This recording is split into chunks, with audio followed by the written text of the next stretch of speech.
ഇറാനെതിരെ തങ്ങളുടെ ഏറ്റവും പുതിയ വ്യോമാക്രമണ പരമ്പര പൂർത്തിയാക്കിയതായി US സെൻട്രൽ കമാൻഡ് അറിയിച്ചു. ഇറാനിലെ പ്രധാനപ്പെട്ട കമാൻഡ് സെന്ററുകൾ, വ്യോമ പ്രതിരോധ സംവിധാനങ്ങൾ, മിസൈൽ ഡ്രോൺ കേന്ദ്രങ്ങൾ, തീരദേശ നിരീക്ഷണ സംവിധാനങ്ങൾ എന്നിവയാണ് US സേന ലക്ഷ്യമിട്ടത്. എന്നാൽ US ആക്രമണത്തിന് മറുപടിയായി കുവൈറ്റിലെ സൈനിക താവളത്തിന് നേരെ മിസൈൽ ഡ്രോൺ ആക്രമണം നടത്തിയതായി ഇസ്ലാമിക് റവല്യൂഷണറി ഗാർഡ് കോർപ്പസ് അവകാശപ്പെട്ടു. തങ്ങളുടെ നസർ 2 ദൗത്യത്തിന്റെ 8ാം ഘട്ടമായാണ് ഈ ആക്രമണം നടന്നതെന്നും US സേനയുടെ സിറാം റഡാറും സൈനികർ തമ്പടിച്ചിരുന്ന കേന്ദ്രവുമാണ് ലക്ഷ്യമിട്ടതെന്നും IRGC ഔദ്യോഗിക പ്രസ്താവനയിൽ വ്യക്തമാക്കി.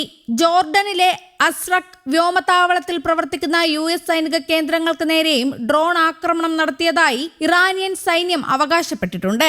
US സൈന്യത്തിന്റെ വാർത്താവിനിമയ സംവിധാനങ്ങൾ, സ്ഥിരമായ റഡാർ സൈറ്റ്, ഇന്ധന സംഭരണ കേന്ദ്രങ്ങൾ എന്നിവയാണ് തങ്ങൾ ലക്ഷ്യമിട്ടതെന്ന് ഫാർസ് വാർത്താ ഏജൻസിയിലൂടെ പുറത്തുവിട്ട പ്രസ്താവനയിൽ ഇറാൻ വ്യക്തമാക്കുന്നു. ഇറാനെതിരെ ആക്രമണം നടത്താൻ പശ്ചിമേഷ്യയിലെ മണ്ണ് ഉപയോഗിക്കുന്നുണ്ടെന്നാരോപിച്ച ഇറാൻ ഇവിടങ്ങളിൽ നിന്ന് US സേനയെ പൂർണ്ണമായും നീക്കം ചെയ്യണമെന്ന് അവിടുത്തെ ജനങ്ങളോട് ആഹ്വാനം ചെയ്തു. തങ്ങളുടെ സായ്കെ ഓപ്പറേഷന്റെ 9ാം ഘട്ടമായാണ് ഈ ആക്രമണം നടത്തിയതെന്ന് ഇറാൻ സൈന്യം അറിയിച്ചു. അടുത്തിടെ ഇറാനിൽ നടന്ന ആക്രമണങ്ങൾക്കുള്ള മറുപടിയായാണ് തങ്ങൾ ഈ സൈനിക നടപടി സ്വീകരിച്ചത്.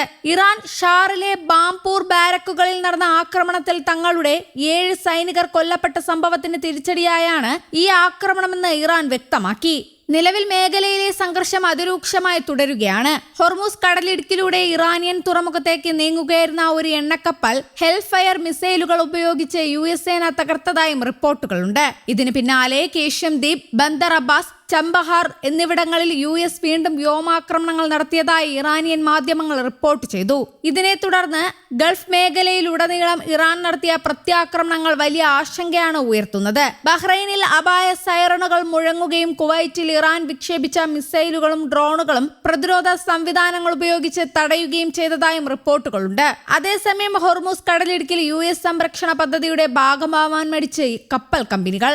യുദ്ധത്തിന്റെ പശ്ചാത്തലത്തിൽ കപ്പലുകൾക്ക് നേരെ ഇറാൻ ആക്രമണം തുടരുന്ന സാഹചര്യത്തിൽ കമ്പനികൾ കടുത്ത സുരക്ഷാ ആശങ്കയിലാണ്. നിലവിൽ ഹോർമൂസിൽ US ഏർപ്പെടുത്തിയ ഉപരോധവും US സൈന്യത്തിന്റെ മാർഗനിർദ്ദേശത്തോടെ നടപ്പിലാക്കിയ സുരക്ഷാ സംവിധാനങ്ങൾ ഉപയോഗിക്കാനും ഭയന്നാണ് പല കമ്പനികളും ഇപ്പോൾ ഈ പാത ഒഴിവാക്കുന്നത്.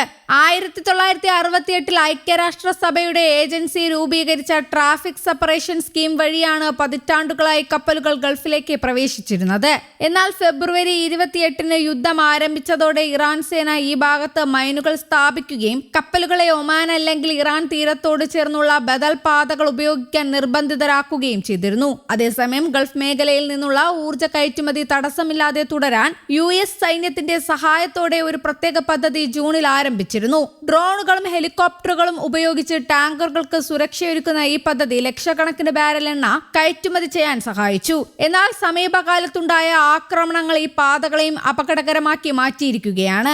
ജൂലൈ 7 ശേഷം മാത്രം 3 ക്രൂഡ് ഓയിൽ ടാങ്കറുകൾ ഉൾപ്പെടെ 5 കപ്പലുകൾക്ക് നേരെയാണ് ആക്രമണം ഉണ്ടായത്. US സംരക്ഷണ വലയത്തിനുള്ളിൽ വെച്ച് പോലും ഈ ആക്രമണങ്ങൾ നടന്നത് കപ്പൽ കമ്പനികളുടെ വിശ്വാസ്യത തകർത്തു.